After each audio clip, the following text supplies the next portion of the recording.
భీమేశ్వర దేవాలయము 11వ శతాబ్దం నాటిది, భువనేశ్వర్, ఒడిశా. ఈ దేవాలయం ప్రత్యేకత ఏంటంటే 2 ప్రహరీలు ఉన్నాయి. అది ఒక ప్రహరీ, ఇది ఒక ప్రహరీ.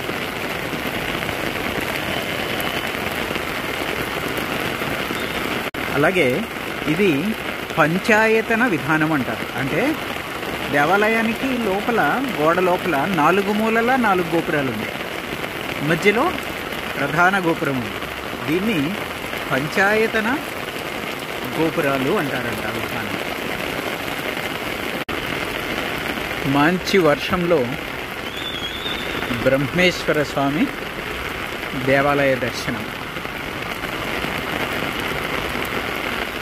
ఎంత సుందరమైన భారీ ప్రాంగణం దేవాలయం లోపల.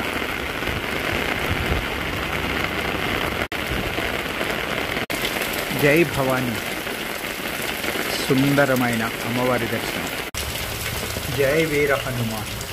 4 వైపులా ఉన్న దేవాలయాల్లో ఒకటి హనుమాన్. మళ్ళీ 4 వైపులా ద్వారబంధాలు కూడా ఉన్నాయి.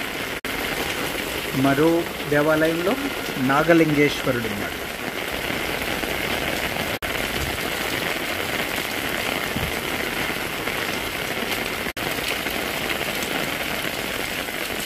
మరో దేవాలయంలో కూడా ఈశ్వరుడే ఉన్నాడు. 4 వైపులా ఉన్న దేవాలయం వెనక వైపు నుంచి ఈ పక్కన ఒక గోపురము, ఈ పక్కన ఒక గోపురం. ఈ 4వ గోపురంలో కూడా శివలింగమే ఉంది. సో 4 మూలల 4 గోపురాలు. ఇంకా ప్రధాన గోపురం బ్రహ్మేశ్వరాలయం దర్శనం చేసుకోబోతున్నాను. అద్భుతమైన శిల్ప సంపద. సిటీ ఆఫ్ టెంపుల్స్ భువనేశ్వర్లో వర్షమైన గంగాదేవి దీవెనలాగా భావిస్తూ పరమేశ్వరుడి దర్శనం, బ్రహ్మేశ్వర స్వామి దర్శనం. ఇది దేవాలయం ప్రధాన ద్వారం.